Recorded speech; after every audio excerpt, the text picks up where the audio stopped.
পাগল ছেলে রইবে রে রোজ তোরা চুলের ছায়ায়।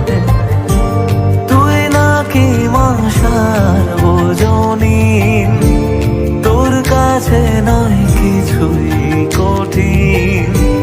তোর ওই দুটি চরণ তলে থাকবো আজীবন।